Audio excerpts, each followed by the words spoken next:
السلام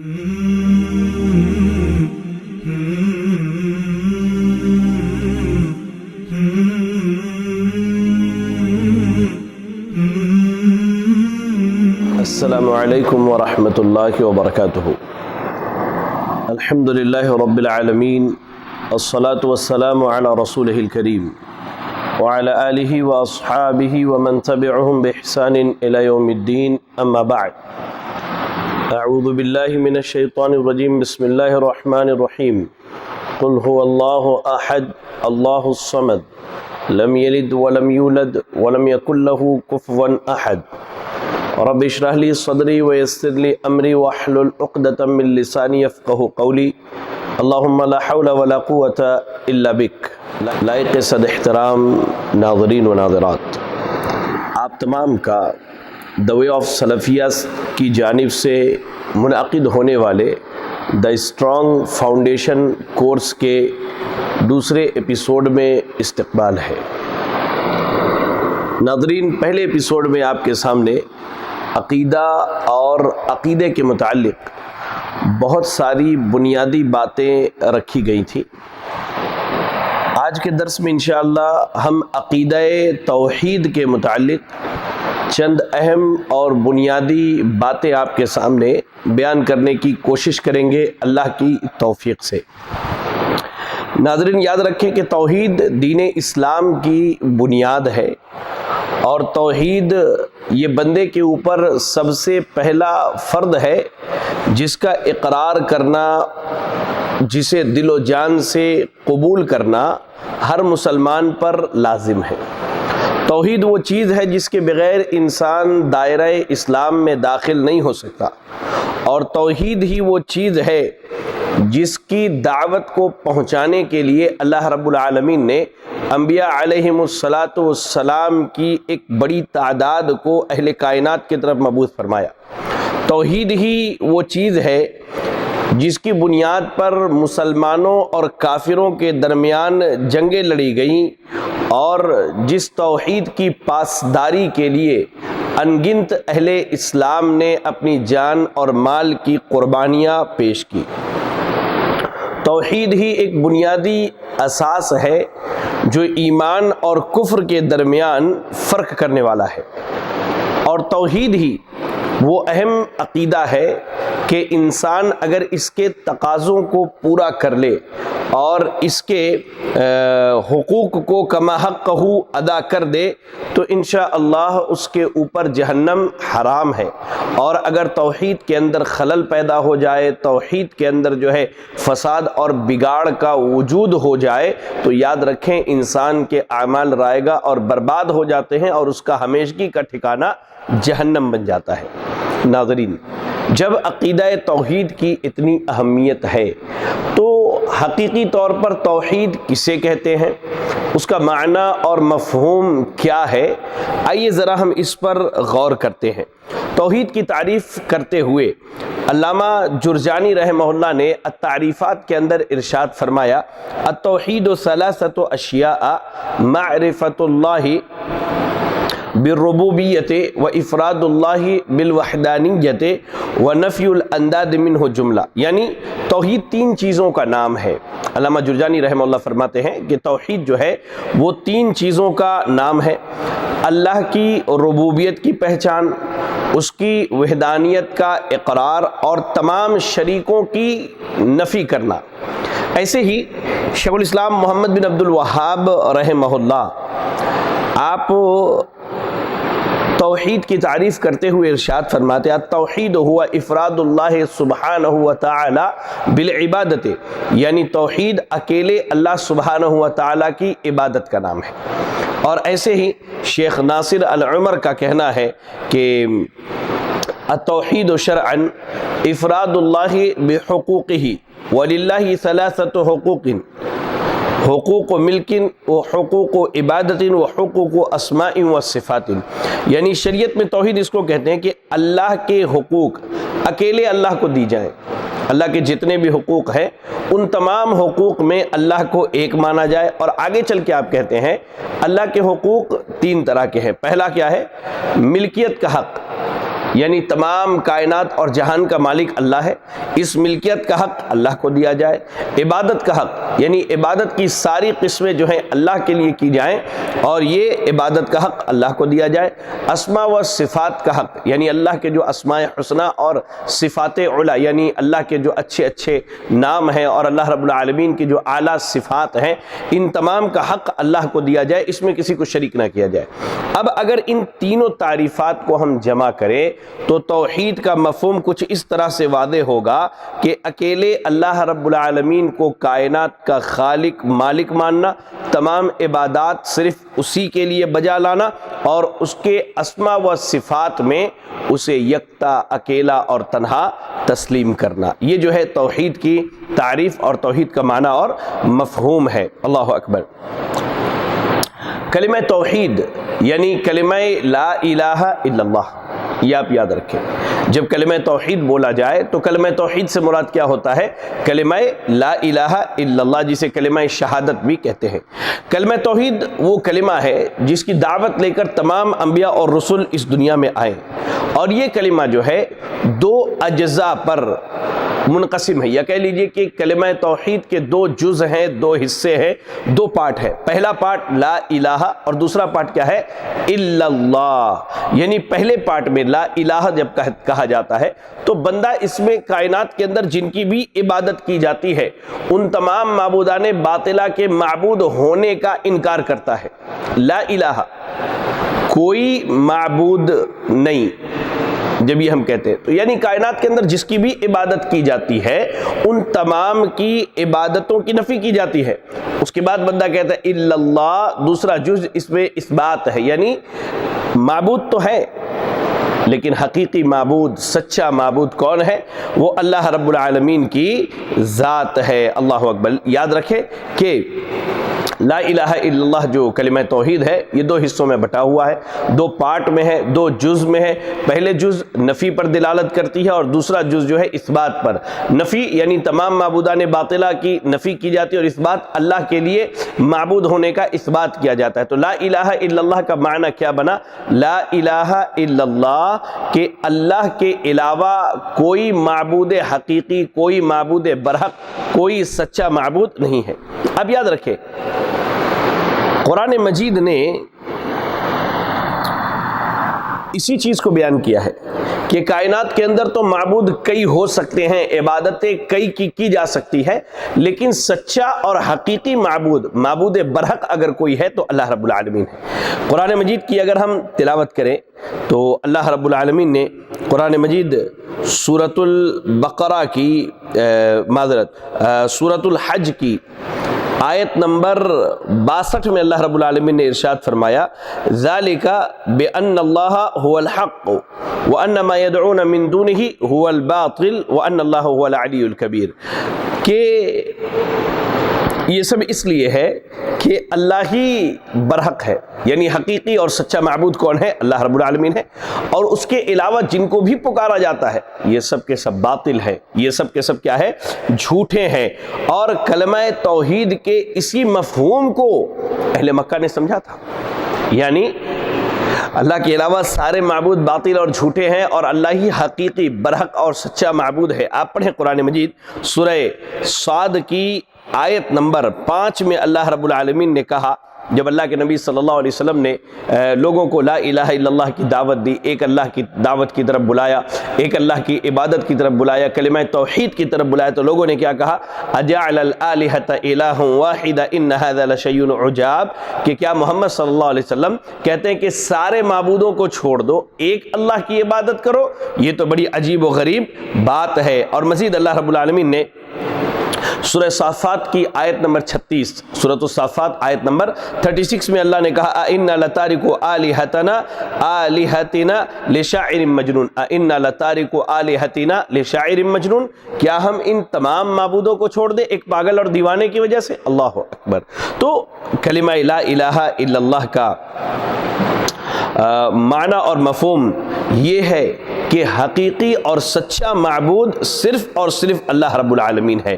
یعنی اس کا مفہوم صرف یہ مان لیا جائے کہ عبادت کے لائق صرف اللہ ہے تو یہ کافی نہیں ہے، بلکہ یہ مانا جائے کہ جن کی عبادتیں کی جاتی ہیں وہ باطل ہیں، ان کا انکار کیا جائے اور اللہ کو حقیقی اور سچا معبود مانا جائے. یہ دراصل عقیدہ توحید ہے، یہ توحید اور کلمہ توحید کا معنی اور مفہوم ہے. اب آئیے توحید کی اہمیت کو ہم دیکھتے ہیں.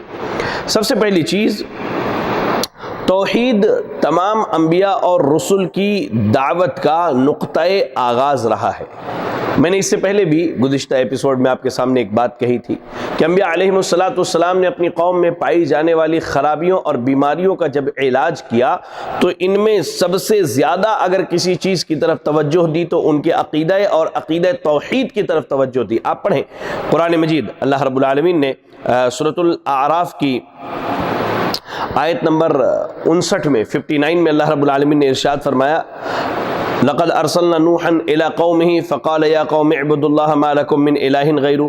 اس کے بعد اللہ رب العالمین نے ہود علیہ السلام کا تذکرہ کیا، پھر اللہ رب العالمین نے صالح علیہ السلام کا تذکرہ کیا، پھر اللہ رب العالمین نے شعیب علیہ السلام کا تذکرہ کیا. یہ ساری آیتیں اور سارے انبیاء کے ذکر جو ہے سورۃ الاعراف کے اندر ہی ہے. اللہ رب العالمین نے ان سب کے بارے میں کہا کہ یہ کیا کہتے، یا قوم اعبدوا اللہ ما لکم من الہ غیرہ، اے میری قوم کے لوگوں تم اللہ رب العالمین کی عبادت کرو، اللہ کے علاوہ تمہارا کوئی معبود برحق نہیں ہے. اور آپ دیکھیں یوسف علیہ السلام کو جب جیل میں قید کر دیا گیا تو وہ وہاں اپنے ساتھیوں کو دعوت دے کر کیا کہتے ہیں، یا صاحب السجن ارباب متفرقون خیر ام اللہ الواحد القہار ما تعبدون من دونه الا اسماء سمیتموها انتم وآباؤکم ما انزل اللہ بها من سلطان ان الحکم الا للہ امر اللہ تعبدوا الا ایاہ ذلک الدین القیم ولکن اکثر الناس لا یعلمون. اللہ رب العالمین کے فضل سے یوسف علیہ السلام قید کے اندر، قید و بند میں، قید خانے کے اندر اپنے ساتھیوں کو دعوت دیتے ہوئے کہتے ہیں ارباب متفرقون خیر ام اللہ الواحد القہار، کیا کئی معبود تمہارے لیے بہتر ہیں یا اکیلا اللہ جو سب پر غالب ہے. اللہ اکبر. یہاں بھی اللہ رب العالمین کے توفیق سے، اللہ رب العالمین کے فضل سے یوسف علیہ السلام نے اپنے جیل کے ساتھیوں کو ایک اللہ کی دعوت دی. اور اللہ رب العالمین نے جملہ طور من جملہ تمام نبیوں کی دعوت کے مغز کو بیان کرتے ہوئے سورۃ الانبیاء کے آیت نمبر 25 میں ارشاد فرمایا وما ارسلنا من قبلک من رسول الا نوحی الیہ انہ لا الہ الا انا فاعبدون. اے نبی، ہم نے آپ سے پہلے جتنے بھی نبی اور رسول بھیجے ان سب کو اسی بات کی وحی کی کہ میرے سوا کوئی معبود برحق نہیں، اس لیے تم میری عبادت کرو. ایسے ہی اللہ رب العالمین نے سورۃ النحل کی آیت نمبر 36 آیت نمبر 36 میں بیان کیا وَلَقَدْ بَعَثْنَا فِي كُلِّ أُمَّةٍ رَسُولًا أَنِ اعْبُدُوا اللَّهَ وَاجْتَنِبُوا الطَّاغُوتَ. اور ہم نے ہر امت کی طرف ایک رسول اس پیغام کے ساتھ مبعوث فرمایا کہ لوگوں اللہ ہی کی عبادت کرو اور غیر اللہ کی عبادت سے بچتے رہو. تو توحید کی اہمیت اس بات سے اجاگر ہوتی ہے کہ توحید جو ہے تمام انبیاء کی دعوت کا مرکز اور بنیاد بنا رہا. ایسے ہی توحید الہی کی گواہی خود اللہ رب العالمین نے اور فرشتوں نے دی ہے. سبحان اللہ. توحید اتنا عظیم عقیدہ ہے اور اتنی بڑی دعوت ہے کہ اس کی عظمت کو بیان کرنے کے لیے خود اللہ نے اپنے ایک ہونے کی گواہی دی ہے. آپ پڑھیے قرآن مجید کی تلاوت کیجئے سورہ آل عمران کی آیت نمبر 18 آیت نمبر 18 میں اللہ نے کہا شہد اللہ انہ لا الہ الا ہوا والملائکۃ واولو العلم قائما بالقسط لا الہ الا هو العزیز الحکیم. اللہ گواہی دیتا ہے کہ اس کے سوا کوئی معبود برحق نہیں ہے، اور اسی طرح فرشتے اور اہل علم بھی گواہی دیتے ہیں وہ عدل پر قائم ہے اور اس کے سوا کوئی معبود برحق نہیں، وہ غالب اور حکمت والا ہے. سورہ آل عمران کی آیت نمبر 18. اس آیت کریمہ کے اندر اللہ رب العالمین نے اپنے ایک ہونے، اپنے معبود برحق ہونے، اپنے اکیلا اور تنہا ہونے کی خود اللہ نے گواہی دی ہے. اس کے بعد فرشتوں نے گواہی دی ہے. اللہ اکبر. اس بات کی دلیل ہے کہ توحید اللہ تعالیٰ کے نزدیک انتہائی اہم فریضہ ہے جس پر عمل کیے بغیر انسان کے لیے نجات ممکن نہیں ہے. چلیں اس کے بعد میں آپ کو بتلاؤں کہ توحید جو ہے دین اسلام کا یہ پہلا رکن ہے. یعنی وہ 5 ارکان جن پر دین اسلام کی بنیاد قائم کی گئی ہے، ان میں پہلی چیز جو ہے وہ توحید ہے۔ جیسا کہ آپ دیکھیں صحیح بخاری سے مسلم کی روایت ہے، سیدنا عبداللہ ابن عمر رضی اللہ تعالیٰ عنہما حدیث کے راوی یہ کہتے ہیں اللہ کے نبی صلی اللہ علیہ وسلم نے فرمایا بنی الاسلام علی 5 شہادت ان لا الہ الا اللہ وان محمد رسول اللہ الی آخر الحدیث۔ اسلام کی بنیاد 5 چیزوں پر ہے۔ سب سے پہلی چیز اس بات کی گواہی دینا کہ اللہ کے سوا کوئی معبود برحق نہیں اور محمد صلی اللہ علیہ وسلم اللہ کے رسول ہیں۔ تو دین اسلام کی بنیاد اور اسلام کا پہلا رکن کیا ہے؟ توحید ہے۔ ایسے ہی توحید اللہ تعالیٰ کا اس کے بندوں پر حق ہے، یعنی بندوں کے تئیں یہ ذمہ داری ہے کہ وہ اللہ کو ایک جانے، اکیلا جانے، تنہا جانے، اسے معبود برحق جانے۔ آئیے میں اس تعلق سے آپ کو معروف و مشہور حدیث سناؤں جو صحیح بخاری اور صحیح مسلم کی روایت ہے، جس کے راوی سیدنا معاذ ابن جبل رضی اللہ تعالیٰ عنہ ہے۔ کہتے ہیں کہ میں رسول اللہ صلی اللہ علیہ وسلم کے ساتھ ایک سواری پر پیچھے بیٹھا ہوا تھا اور آپ کے اور میرے درمیان کجاوے کی لکڑی کا فاصلہ تھا۔ اللہ کے نبی صلی اللہ علیہ وسلم نے اچانک فرمایا اے معاذ، میں نے کہا اللہ کے رسول میں حاضر ہوں۔ پھر کچھ دیر آپ چلتے رہے، پھر آپ نے کہا اے معاذ، میں نے کہا اللہ کے رسول صلی اللہ علیہ وسلم میں حاضر ہوں۔ پھر کچھ دیر آپ چلتے رہے، اس کے بعد پھر اللہ کے نبی نے کہا اے معاذ۔ سیدنا معاذ ابن جبل رضی اللہ تعالیٰ عنہ کہتے ہیں اللہ کے رسول میں حاضر ہوں۔ اللہ کے نبی صلی اللہ علیہ وسلم نے ان کی مکمل توجہ جب اپنی طرف دیکھی، تب آپ نے ان سے کہا اے معاذ حل تدری ما حق اللہ علی عبادہ، کیا آپ جانتے ہو کہ بندوں پر اللہ کا حق کیا ہے؟ تو انہوں نے کہا اللہ ورسولہ عالم، اللہ اور اس کے رسول زیادہ بہتر جانتے ہیں۔ آپ نے کہا حق اللہ علی عبادہ ان یعبدوہ ولا یشرکوا بہ شیئا، بندوں پر اللہ کا حق یہ ہے کہ بندے اس کی عبادت کریں، اس کی عبادت میں کسی کو شریک نہ کریں۔ یعنی بندوں کا حق کیا ہے اللہ پر؟ بندوں پر اللہ کا حق کیا ہے؟ بندوں کے تئیں اللہ کے متعلق کیا ذمہ داری ہے کہ وہ اللہ کو ایک جانے، ایک مانے، اسی کی عبادت کرے، اس کی عبادت میں کسی کو شریک نہ کرے۔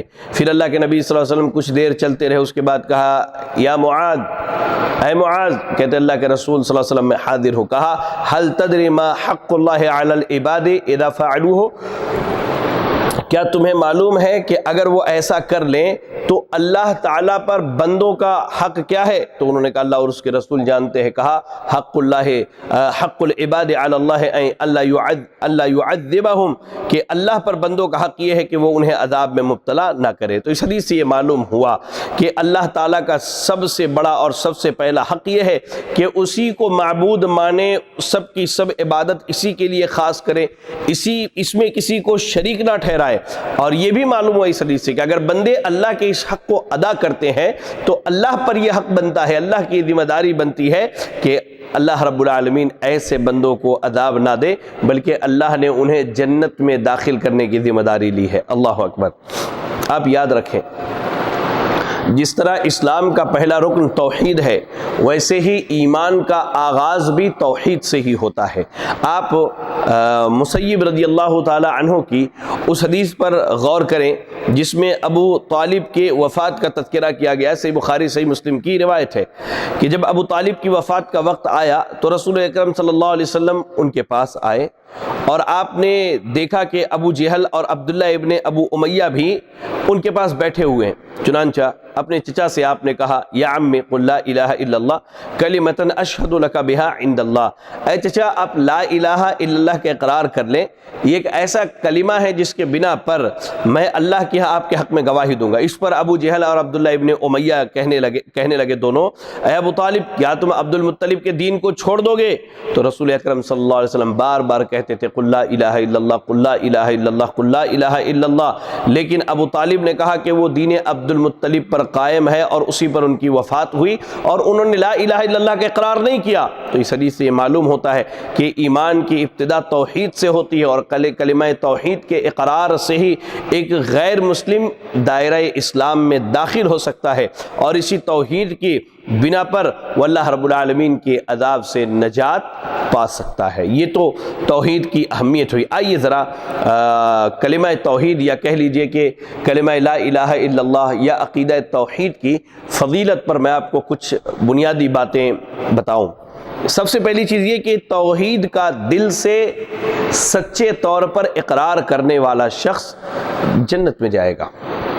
سیدنا عثمان بن عفان رضی اللہ تعالی عنہ حدیث کے راوی ہیں، صحیح مسلم کی روایت ہے، کہتے ہیں اللہ کے نبی صلی اللہ علیہ وسلم نے فرمایا من مات وهو يعلم انه لا الہ الا اللہ دخل الجنہ، جس شخص کی موت اس حالت میں آئے کہ اسے یقین تھا کہ اللہ کے سوا کوئی معبود برحق نہیں، تو وہ جنت میں داخل ہوگا، وہ جنت میں داخل ہوگا۔ سیدنا جابر بن عبداللہ رضی اللہ تعالیٰ عنہ کی ایک بڑی مشہور حدیث ہے جسے امام مسلم نے اپنے صحیح میں نقل کیا ہے کہ اللہ کے نبی صلی اللہ علیہ وسلم کے پاس ایک شخص آیا اور کہا اللہ کے رسول دو واجب ہونے والی چیزیں کیا ہے، یعنی وہ دو کون سی چیزیں ہیں جو بندے کے اوپر واجب ہو جاتی ہیں؟ تو آپ نے کہا من مات لا یشرک باللہ شیئا دخل الجنہ و من مات یشرک باللہ دخل النار، جس شخص کی موت اس حالت میں آئے کہ وہ شرک نہیں کرتا وہ جنت میں جائے گا، اور جس شخص کی موت اس حالت میں آئے کہ وہ شرک کرتا تھا تو وہ جہنم میں اور آگ میں داخل ہوگا۔ اللہ اکبر۔ تو یاد رکھیں توحید کا دل سے اقرار کرنے والا شخص کیا ہے؟ انشاءاللہ وہ جنت میں جائے گا، وہ شخص کیا ہے؟ جنتی ہے۔ ایسے ہی عقیدہ توحید کا اقرار کرنے والا شخص ایسا ہے جس پر اللہ نے جنت کو جس پر اللہ رب العالمین نے جنت کو تو واجب کیا ہے اور اس پر جہنم کو حرام قرار دیا ہے۔ اللہ اکبر۔ ابو عبد الرحمن عبداللہ الصنابحی کا بیان ہے کہ جب سیدنا عبادہ ابن صامت رضی اللہ تعالی عنہ کی موت کا وقت قریب تھا تو میں ان کے پاس گیا اور ان کی حالت کو دیکھ کر کے مجھے بے ساختہ رونا آیا۔ اس پر انہوں نے کہا کہ ٹھہر جاؤ، کیوں روتے ہو؟ اللہ کی قسم اگر مجھ سے گواہی طلب کی گئی تو تمہارے حق میں ضرور گواہی دوں گا، اور مجھے اللہ نے شفاعت کی اجازت دی تو میں ضرور تمہارے حق میں شفاعت کروں گا اور جتنا ہو سکے گا تمہیں نفع پہنچانے کی کوشش کروں گا۔ پھر انہوں نے کہا میں نے اللہ کے نبی صلی اللہ علیہ وسلم سے جتنی بھی حدیثیں سنی ہیں وہ سب کی سب تمہیں بیان کر دی سوائے ایک حدیث کے جو میں آج تمہیں سنانے لگا ہوں۔ میں نے رسول اللہ صلی اللہ علیہ وسلم کو فرماتے ہوئے سنا من شہد ان لا الہ الا اللہ وان محمدا رسول اللہ حرم اللہ علیہ النار، جو اس بات کی گواہی دے کہ اللہ کے علاوہ کوئی معبود برحق نہیں اور محمد صلی اللہ علیہ وسلم اللہ کے رسول ہیں، حرم اللہ علیہ النار، اللہ نے اس پر جہنم کو حرام قرار دیا ہے۔ تو عقیدہ توحید کا اقرار کرنے والے شخص پر جہاں جنت واجب ہے انشاءاللہ، وہیں اللہ رب العالمین نے اپنی رحمت سے اپنے فضل سے اس کے اوپر جہنم کو حرام قرار دیا ہے۔ ایسے ہی عقیدہ توحید کی فضیلت میں ایک بات اور آپ کو میں بتلاؤں کہ آج دیکھیں دنیا میں لوگوں نے اپنے سفارشی مقرر کر لیے کہ فلاں جو ہے میرا سفارشی ہے وہ میری سفارش کرے گا، فلاں جو ہے میری شفاعت کرے گا، وہ اللہ رب العالمین کے میرے تعلق سے گواہی دے گا۔ تو اس تعلق سے آپ یاد رکھیں کہ قیامت کے دن رسول اللہ صلی اللہ علیہ وسلم جو سفارش کریں گے وہ صرف اور صرف اہل توحید کے لیے ہوگی اور اہل توحید کے علاوہ کسی کے لیے نہ ہوگی۔ آئیے اس تعلق سے میں آپ کو وہ حدیث سناؤں جو صحیح بخاری کی روایت ہے۔ سیدنا ابو ہریرہ رضی اللہ تعالی عنہ کا بیان ہے میں نے رسول اللہ صلی اللہ علیہ وسلم سے پوچھا کہ قیامت کے دن لوگوں میں سب سے بڑا خوش نصیب کون ہوگا جس کے حق میں آپ سفارش کریں گے؟ آپ صلی اللہ علیہ وسلم نے سیدنا ابو ہریرہ رضی اللہ تعالی عنہ کی حدیث سے محبت، حدیث سے لگاؤ اور اس سے دلچسپی کو دیکھتے ہوئے کہا لقد ظننت یا ابا ہریرہ، اے ابو ہریرہ میں نے یہ سوچا تھا کہ یہ بات آپ کے علاوہ کوئی نہیں پوچھے گا، کیونکہ آپ کو میری حدیثوں سے میری باتوں سے بڑی محبت ہے، بڑا لگاؤ ہے۔ آپ کی محبت اور حرص کو دیکھتے ہوئے میں نے سمجھا کہ آپ کے علاوہ یہ بات کوئی نہ پوچھے گا۔ پھر اللہ کے نبی صلی اللہ علیہ وسلم نے ان کے سوال کا جواب دیتے ہوئے کہا کہ اسعد الناس بشفاعتی یوم القیامہ من قال لا الہ الا اللہ خالصا من قلبہ، کہ قیامت کے دن میری شفاعت کی سعادت اس شخص کو نصیب ہوگی جس نے دل کی گہرائیوں سے اخلاص کے ساتھ لا الہ الا اللہ کا اقرار کیا ہوگا۔ اور ایسے ہی سنن جامع ترمذی اور سنن ابن ماجہ کی روایت ہے، علامہ البانی نے اس کی سند کو صحیح قرار دیا ہے۔ سیدنا عوف بن مالک رضی اللہ تعالیٰ عنہ کہتے ہیں کہ اللہ کے نبی صلی اللہ علیہ وسلم نے فرمایا اتانی آت من عند ربی، کہ ایک آنے والا میرے رب کے پاس سے میرے پاس آیا اور مجھے اس بات کا اختیار دیا کہ میری آدھی امت جو ہے وہ جنت میں داخل ہو جائے یا میں سب کے لیے سفارش کروں، یعنی پوری امت کے لیے سفارش کروں۔ تو میں نے سفارش کو چن لیا اور یہ میری امت میں سے اس شخص کے لیے ہوگا جو اس حال میں مرے کہ اس نے شرک نہ کیا ہو۔ اللہ اکبر۔ لہذا پتہ یہ چلا کہ قیامت کے دن جو اللہ کے نبی صلی اللہ علیہ وسلم سفارش کریں گے یا آپ جو لوگوں کی شفاعت کریں گے وہ شفاعت اہل توحید کے لیے ہوگی اور اہل توحید کے لیے ہوگی اور ان کے لیے ہوگی جو اس حال میں دنیا سے گئے کہ انہوں نے شرک نہ کیا ہوگا۔ توحید کی وجہ سے اللہ رب العالمین بندے کے بڑے بڑے گناہوں کو بھی معاف کر دے گا۔ سیدنا ابو ہریرہ رضی اللہ تعالیٰ عنہ حدیث کے راوی ہیں، مسند امام احمد کی روایت ہے اور اس حدیث کی اصل جو ہے صحیح بخاری صحیح مسلم کے اندر موجود ہے۔ کہتے ہیں کہ اللہ کے نبی صلی اللہ علیہ وسلم نے ارشاد فرمایا تم سے پہلی امتوں میں ایک شخص تھا جس نے کوئی عمل نہیں کیا تھا، ہاں البتہ توحید کا معاملہ درست تھا اس نے اللہ کے ساتھ کبھی کسی کو شریک نہیں کیا۔ کہتے ہیں کہ جب اس کی موت کا وقت قریب آیا تو اپنے گھر والوں سے کہتا ہے کہ میں جب مر جاؤں تو مجھے جلا دینا اور جب میں کوئلے کی طرح ہو جاؤں تو اسے پیس کر کے تیز ہواؤں میں اڑا دینا۔ جب وہ مر گیا تو اس کے گھر والوں نے ویسا ہی کیا۔ پھر اللہ تعالیٰ نے اس کے تمام ذرات کو جمع کیا اور اللہ رب العالمین نے اس سے پوچھا اے آدم کے بیٹے تم نے ایسا کیوں کیا تھا؟ تو اس نے کہا اے میرے رب تیری ڈر کی وجہ سے۔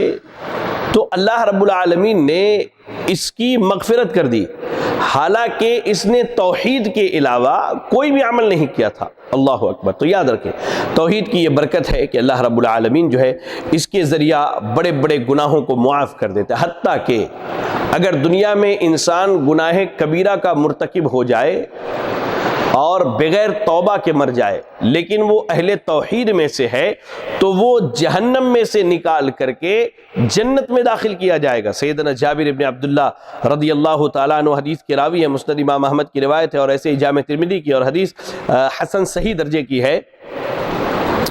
کہتے اللہ کے نبی صلی اللہ علیہ وسلم نے فرمایا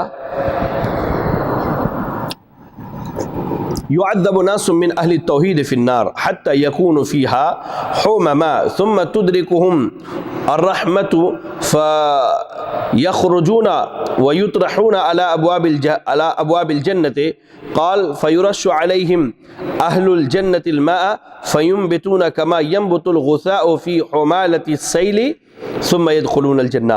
کچھ اہل توحید کو جہنم میں ان کے گناہوں کی سزا دی جائے گی، یہاں تک کہ بالکل جب وہ جل کر کے کوئلے بن چکے ہوں گے تو اللہ رب العالمین کی رحمت ان کو پہنچے گی، چنانچہ انہیں جہنم سے نکال کر جنت کے دروازے پر پھینک دیا جائے گا اور اہل جنت ان کے اوپر پانی چھڑکیں گے جس سے وہ یوں اگیں گے جیسے سیلاب کے لائے ہوئے کوڑا کرکٹ میں نباتات اگتے ہیں، یعنی ان کے بدن بہت جلدی اپنی اصلی حالت میں لوٹ آئیں گے، پھر انہیں کیا ہے جنت کے اندر داخل کیا جائے گا۔ یاد رکھیں میرے بھائیوں کہ کلمہ توحید کی بے شمار فضیلتیں ہیں اور بے شمار جو ہے اس کے فضائل ہیں۔ یہاں تو بس ہم نے آپ کی یاد دہانی کے لیے کچھ چیزوں کو بیان کر دیا تاکہ وہ چیزیں ہمارے اور آپ کے ذہن میں رہیں۔ اب یہاں آپ کے سامنے اب ہم توحید کے اقسام کا تذکرہ کریں گے کہ توحید کی کتنی قسمیں ہیں اور توحید کو اہل علم نے کتنی قسموں میں بانٹا ہے۔ پہلی چیز یاد رکھیں توحید کی عام طور سے 3 قسمیں بیان کی جاتی ہیں، توحید ربوبیت، توحید الوہیت اور توحید اسماء و صفات۔ اور یہ توحید کی تینوں قسمیں جو ہے کہاں سے آئی؟ تو اس تعلق سے یاد رکھیں کہ اہل علم نے اس بات کو بیان کیا ہے کہ جب قرآن و سنت کے دلائل کا استقراء کیا گیا، انہیں پڑھا گیا، انہیں سمجھا گیا، تو توحید کی یہ 3 قسمیں جو ہیں وہ ابھر کر کے سامنے آئیں۔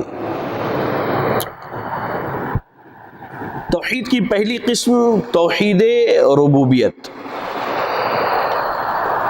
ربوبیت کا لفظ جو ہے رببا کا مصدر ہے اور اسی سے لفظ رب بنا ہے، اور رب جو ہے وہ اللہ رب العالمین کی ذات ہے، اور وہ تمام چیزوں کا رب ہے اور تمام مخلوقات کا رب ہے، اس میں اس کا کوئی شریک نہیں ہے۔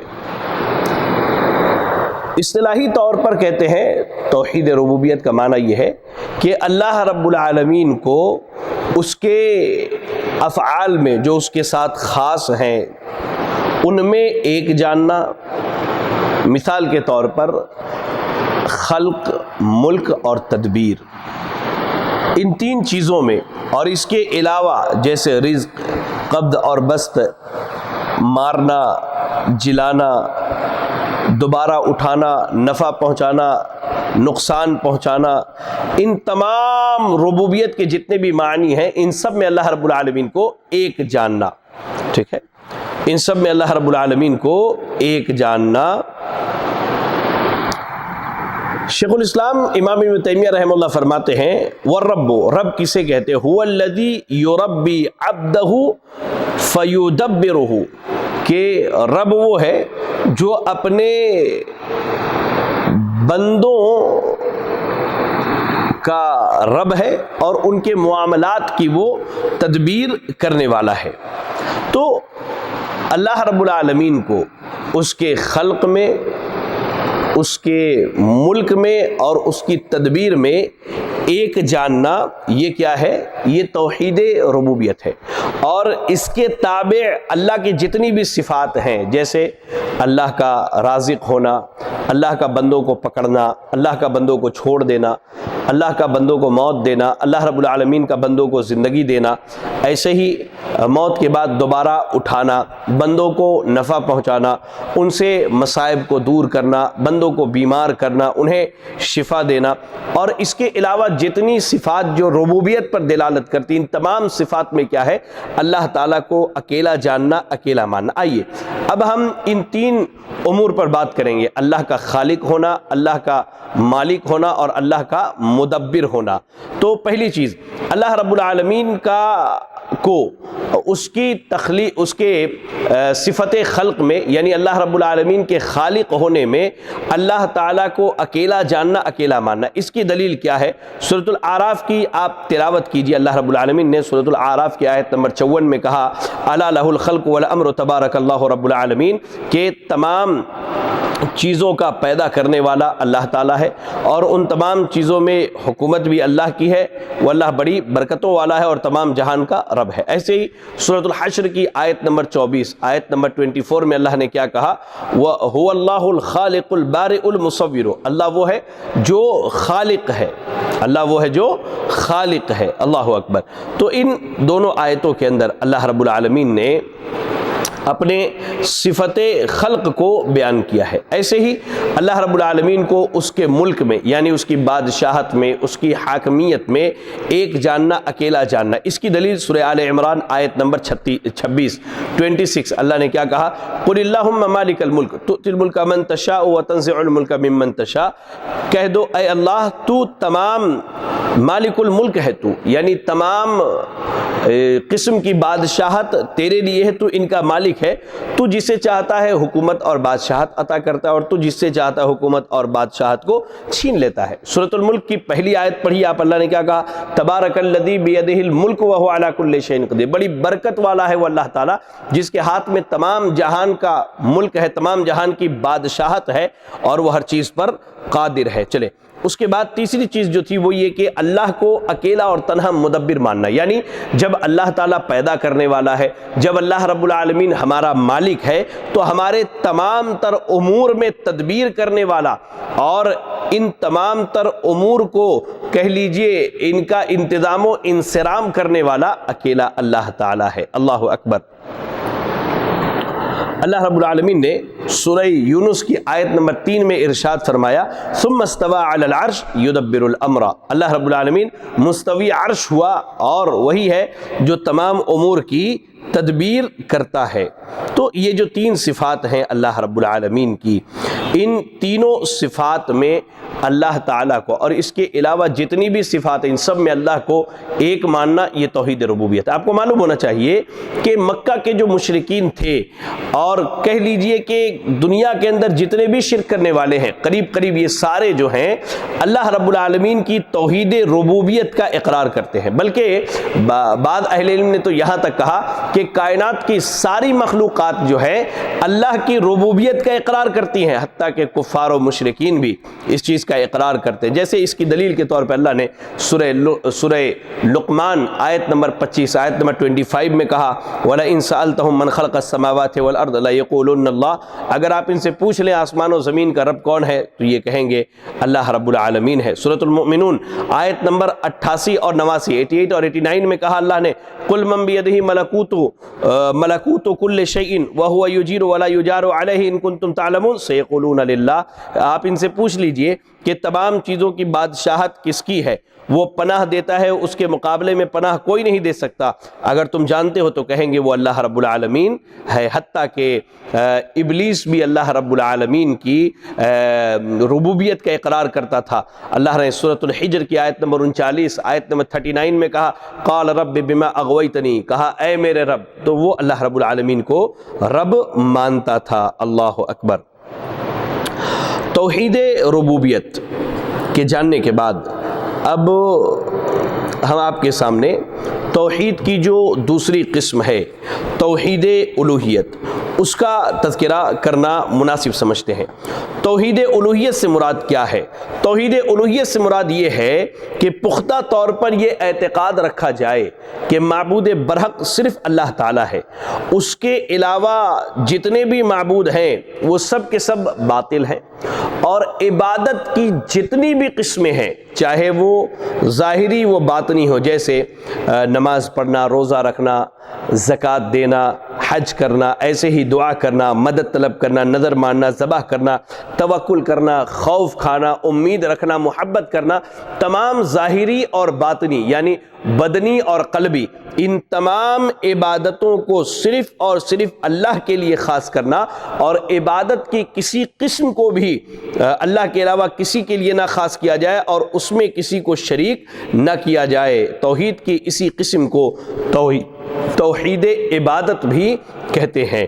توحید الوہیت ہی اصل توحید ہے۔ یاد رکھیے آپ ایک چیز کو کہ توحید الوہیت ہی اصل توحید ہے، جس کی دعوت کو لے کر تمام پیغمبر، تمام انبیاء اور رسول آئے، یہیں سے ان کے دین کی دعوت کی ابتدا ہوئی، اور کہہ لیجئے کہ توحید ہی دین کی ابتدا ہے اور توحید ہی دین کی انتہا ہے، اور پیغمبروں کی پہلی اور آخری دعوت جو ہے دعوت توحید رہی، جیسا کہ اللہ رب العالمین نے سورۃ الانبیاء کی آیت نمبر 25 میں کہا وما ارسلنا من قبلک من رسول الا نوحی الیہ انہ لا الہ الا انا فاعبدون، اے نبی ہم نے آپ سے پہلے جتنے بھی رسول بھیجا ان سب کو اسی بات کی وحی کی کہ انہ لا الہ الا انا فاعبدون، کہ اللہ تعالیٰ ہی حقیقی اور معبود برحق ہے، اس کے علاوہ کوئی معبود نہیں، لہذا تم اسی رب کی عبادت کرو۔ اللہ اکبر۔ ابھی ہم نے آپ کو بتایا کہ اللہ تعالیٰ ہی خالق ہے، اللہ ہی مالک ہے، اللہ ہی مدبر ہے، اللہ ہی رازق ہے۔ جب تمام صفات جب اللہ کے اندر پائی جاتی ہیں تو اللہ ہی ہے جس کی عبادت کی جائے گی۔ اسی لیے اللہ رب العالمین نے ہماری اور آپ کی تخلیق کی، جیسا کہ اللہ نے کہا وَمَا خَلَقْتُ الْجِنَّ وَالْإِنسَ إِلَّا لِيَعْبُدُونَ، کہ ہم نے انسانوں اور جنوں کو اپنی عبادت کے لیے پیدا کیا۔ تو بعض علماء نے اس کی تفسیر کرتے ہوئے کہا إِلَّا لِيُوَحِّدُونَ، تاکہ وہ ایک اللہ کی عبادت کرے۔ تو اس آیت کریمہ میں اللہ نے صفت خلق کو بیان کیا، اور اس کے بعد یعبدون نون کے ذریعہ توحید کو بیان کیا، تو پتہ یہ چلا کہ توحید ربوبیت یہ توحید الوہیت کو مستلزم ہے، اس کے ساتھ جڑا ہوا ہے اور چمٹا ہوا ہے۔ یاد رکھیں توحید الوہیت کی بنیاد دو چیزوں پر ہے میرے بھائی۔ آپ تمام ناظرین اور ناظرات کو یہ بات یاد رکھنی چاہیے کہ توحید الوہیت کی بنیاد جو ہے وہ دو چیزوں پر ہے۔ ایک یہ کہ عبادت کی تمام انواع و اقسام صرف اللہ کے لیے خاص کیا جائے، خالق کے حقوق میں مخلوق کو کچھ بھی نہ دیا جائے، لہذا غیر اللہ کے لیے نہ نماز پڑھی جائے گی، نہ سجدہ کیا جائے گا، نہ نظر مانی جائے گی، نہ اس پر توکل کیا جائے گا، اور نہ ہی اس سے امید باندھی جائے گی، نہ ہی اس سے خوف کھایا جائے گا۔ یعنی عبادت کی جتنی بھی قسمیں ہیں ان تمام کو کس کے لیے؟ اللہ رب العالمین کے لیے خالص کرنا۔ توحید الوہیت کی بنیاد دو چیزوں پر ہے۔ پہلی چیز کیا ہے؟ عبادت کی تمام انواع و اقسام کو اللہ کے لیے خاص کرنا، جیسا کہ اللہ نے سورۃ الزمر کی آیت نمبر 3 میں فرمایا الا للہ الدین الخالص، کہ خبردار دین خالص اللہ ہی کے لیے ہے۔ اور توحید الوہیت کی جو دوسری بنیاد ہے وہ یہ ہے کہ عبادت اللہ کی جائے لیکن اس کے رسول جناب محمد رسول اللہ صلی اللہ علیہ وسلم کے طریقے کے مطابق، کیونکہ لا الہ الا اللہ کے اقرار کے ذریعہ ہم نے عبادتیں جہاں اللہ کے لیے خاص کی، وہیں محمد رسول اللہ کے اقرار کا تقاضا یہ ہے کہ جو طریقہ اللہ کے نبی صلی اللہ علیہ وسلم نے سکھایا ہے اسی طریقے کے مطابق اللہ کی عبادت کی جائے۔ اور اسی چیز کو اللہ رب العالمین نے سورۃ الکہف کی آیت نمبر 100 آیت نمبر 100 میں بیان کرتے ہوئے کہا قل انما انا بشر مثلکم یوحی الی انما الہکم الہ واحد فمن کان یرجو لقاء ربہ فلیعمل عملا صالحا ولا یشرک بعبادت ربہ احدا، کہ آپ کہہ دیجئے کہ میں تو تم جیسا ہی ایک انسان ہوں، ہاں میری طرف وحی کی جاتی ہے کہ تم سب کا معبود صرف ایک ہی ہے، تو جسے بھی اپنے پروردگار سے ملنے کی آرزو ہو اسے چاہیے کہ نیک عمل کرے، اور نیک عمل وہ ہے جو سنت کے مطابق ہو، اور اپنے پروردگار کی عبادت میں کسی کو شریک نہ کرے۔ تو معلوم ہوا کہ بدعت اور شرک دونوں ہی اعمال کے ضیاع کا سبب ہے، اس لیے دونوں سے بچنا چاہیے۔ تو توحید الوہیت کی دو بنیادیں ہیں، پہلی بنیاد یہ کہ عبادت صرف اللہ کے لیے کی جائے، اور دوسری بنیاد یہ کہ عبادت جناب محمد رسول اللہ صلی اللہ علیہ وسلم کے طریقے کے مطابق کیا جائے۔ توحید الوہیت یہ بڑا اہم مسئلہ ہے میرے بھائیوں، اور توحید الوہیت میں آج ہمارے یہاں بڑا، یا کہہ لیجئے کہ بڑی گمراہی پائی جاتی ہے۔ اس کی میں دو مثالیں آپ کو دے کر کے اپنی بات کو آگے بڑھاؤں۔ پہلی چیز دیکھیے، آپ آج عبادت کی ایک بڑی قسم جو ہے وہ جانوروں کا ذبح کرنا، وہ غیر اللہ کے لیے انجام دیا جاتا ہے۔ آپ دیکھیں ہر مہینے کی 11 تاریخ کو یا 11 شریف کے نام پر شیخ عبد القادر جیلانی رحمہ اللہ کے نام پر یا ان کے نام کی نظر دی جاتی ہے اور اس میں جانور ذبح کیا جاتا ہے۔ بعض لوگ تو جناتوں اور شیاطینوں کو خوش کرنے کے لیے ان کے نام پر جانور ذبح کرتے ہیں، جبکہ اللہ نے کیا کہا؟ فَصَلِّ لِرَبِّكَ وَانْحَرْ۔ سورۃ الکوثر کی آیت نمبر 2 میں اللہ نے کہا کہ اپنے رب کے لیے نماز پڑھیں اور اسی کے لیے قربانی کریں، اور اللہ نے سورۃ الانعام میں کیا کہا؟ آیت نمبر 162 کے اندر قُلْ إِنَّ صَلَاتِي وَنُسُكِي وَمَحْيَايَ وَمَمَاتِي لِلَّهِ رب العالمین، اور آیت نمبر 163 میں اللہ نے کہا 163 میں لا شریک لہ وبذلک امرت وانا اول المسلمین، کہ انسان کی نماز، اس کی قربانی، اس کا جینا مرنا سب اللہ کے لیے، جس میں اللہ کا کوئی شریک نہیں ہے۔ اللہ اکبر۔ لیکن آج دیکھیں کہ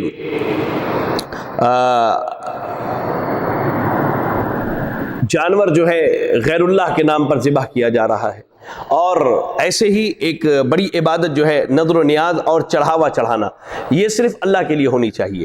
یہ ایک عبادت ہے، جیسا کہ اللہ رب العالمین نے سورۃ الدہر کی آیت نمبر 7 آیت نمبر 7 میں کیا کہا؟ یوفون بالنذر ویخافون یوما کان شرہ مستطیرا۔ اللہ کے نیک بندے صرف اللہ ہی کے لیے نذر مانتے ہیں اور پھر اس نذر کو پورا کرتے ہیں، اور اس دن سے ڈرتے ہیں جس کی برائی چاروں طرف پھیل جانے والی۔ اللہ اکبر۔ تو اللہ نے اپنے نیک بندوں کی صفت یہ بیان کی کہ وہ نذر مانتے ہیں تو اللہ رب العالمین کے لیے نذر کو پورا کرتے ہیں۔ اللہ اکبر۔ لیکن آج دیکھیں، آج نذر و نیاز غیروں کے نام پر ہو رہے ہیں، چڑھاوے چڑھائے جا رہے ہیں، قبروں کے اوپر چڑھاوے چڑھائے جا رہے ہیں، مزاروں کے اوپر چادریں چڑھائی جا رہی ہیں، یہ نظر و نیاز، یہ ساری چیزیں جبکہ عبادت کی قسموں میں سے ہے، اور عبادت کی قسموں میں اللہ رب العالمین کو کسی کو شریک نہیں کیا جا سکتا میرے بھائیوں۔ توحید الوہیت کے بعد میں آپ کو بتاؤں، توحید کی جو تیسری قسم ہے وہ توحید اسماء و صفات ہے۔ توحید اسماء و صفات سے مراد یہ ہے کہ پختہ اعتقاد ہو کہ اللہ تعالیٰ کے اچھے اچھے نام اور بلند صفات ہیں، وہ تمام صفات کمال سے متصف ہے اور تمام صفات نقص سے پاک ہے، اور اپنی تمام صفات میں منفرد اور ساری کائنات سے یکتا و جدا ہے۔ یعنی اللہ رب العالمین نے اپنے جو نام بیان کیے ہیں، یا اللہ کے رسول صلی اللہ علیہ وسلم نے جو نام بیان کیے ہیں، اللہ کے نام اور صفات، ان پر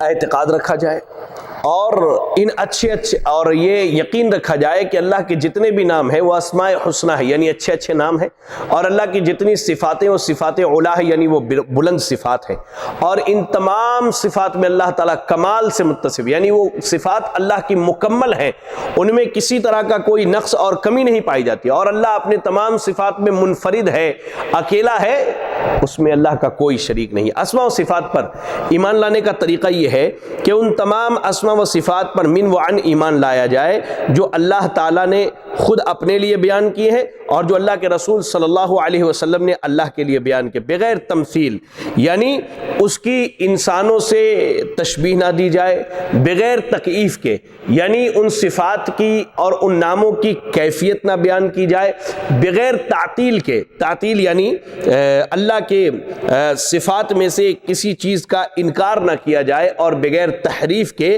اور تحریف سے مراد یہ ہے کہ جو معنی اس کا ظاہری معنی ہے اس معنی سے اس کو نہ بدلا جائے۔ تو یہ چار چیزیں یاد رکھیں کہ جو اللہ نے اور اللہ کے رسول نے اللہ کے نام اور صفات بیان کی ہیں ان پر ایمان لایا جائے، نہ ان کی مثال مخلوقات سے دی جائے، نہ ان کی کیفیت بیان کی جائے، نہ ان میں سے بعض کا یا سب کا انکار کیا جائے، اور نہ ہی اس کے اصل معنی میں کوئی تحریف کی جائے۔ اللہ رب العالمین کے اسماء و صفات کے متعلق چند بنیادی اصول میں آپ کو بتلا دوں۔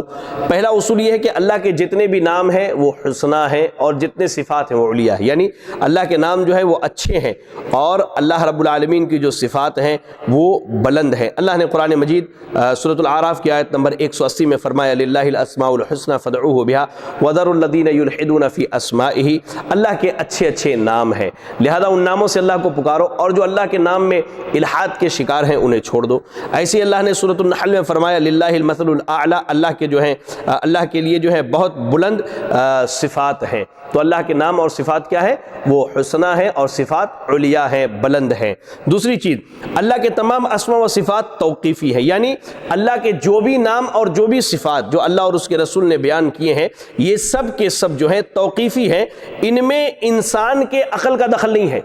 اب ہم خود سے اللہ کا کوئی نام نہیں رکھ سکتے، ہم خود سے اللہ کی کوئی صفت نہیں بیان کر سکتے، بلکہ اللہ اور اس کے رسول نے جو نام رکھے ہیں اور جو صفات بیان کیے ہیں انہی کو رکھنا ہے، انہی صفات کو بیان کرنا، اپنی جانب سے اللہ کے اسماء اور صفات میں کسی چیز کو داخل نہیں کرنا ہے۔ تیسرا اصول یہ ہے کہ اللہ تعالیٰ کے اسماء و صفات کا معنی تو معلوم ہے لیکن اس کی کیفیت مجہول ہے۔ جیسے مثال کے طور پر اللہ رب العالمین کی ایک صفت جو ہے ہاتھ ہے، ید کی صفت ہے، اللہ کے ہاتھ ہے، ہمیں معلوم ہے ید کا معنی ہاتھ ہوتا ہے، ہم اللہ کے لیے ہاتھ ثابت کرتے ہیں، لیکن اس کی کیفیت کیا ہے ہمیں اس کے بارے میں علم نہیں ہے، ہمیں اس کے بارے میں علم نہیں ہے۔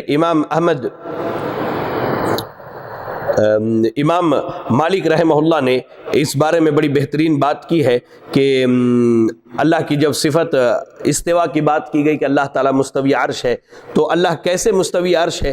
تو انہوں نے کہا کہ الاستواء معلوم والکیف مجہول، کہ اللہ کا مستوی عرش ہونا یہ معلوم ہے، اس کی کیفیت مجہول ہے۔ الایمان بہ واجب والسؤال عنہ بدعہ، کہ اس پر ایمان لانا واجب ہے اور اس کے بارے میں خرد برد کرنا، الٹے سیدھے سوالات کرنا کیا ہے؟ یہ بدعت ہے۔ ایسے ہی اللہ کے اسماء و صفات کے بارے میں ایک چوتھا قاعدہ اور اصول یہ ہے کہ اللہ تعالیٰ کی تمام صفات مخلوقات کی صفات کے مانند نہیں ہے۔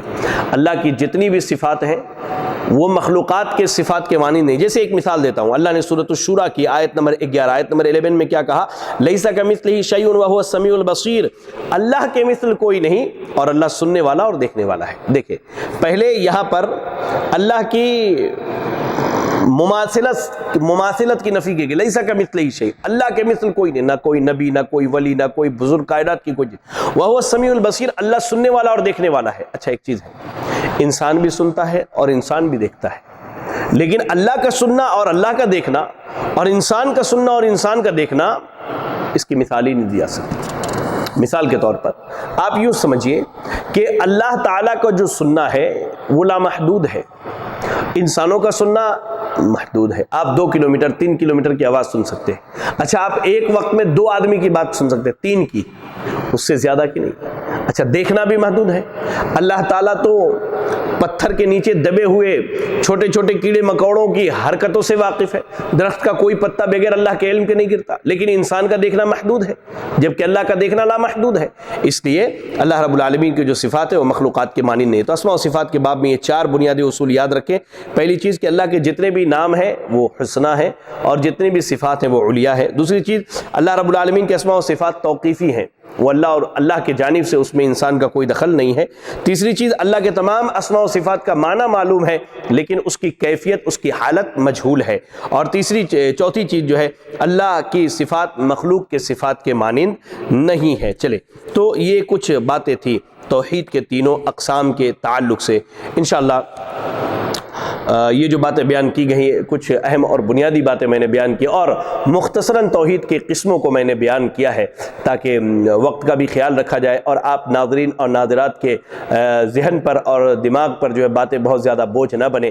اللہ سے دعا کیجئے کہ اللہ رب العالمین ہمیں اور آپ کو عقیدہ توحید کو سمجھ کر جان کر اس کے مطابق عمل کرنے کی توفیق عطا فرمائے. اللہ تعالیٰ جب تک دنیا میں زندہ رکھے عقیدہ توحید پر زندہ رکھے اور ہمارا خاتمہ ہو تو ایمان و اسلام کی حالت میں ہو. آمین. وآخر دعوانا ان الحمد للہ رب العالمین. جزاکم اللہ خیرا. السلام علیکم ورحمۃ اللہ وبرکاتہ.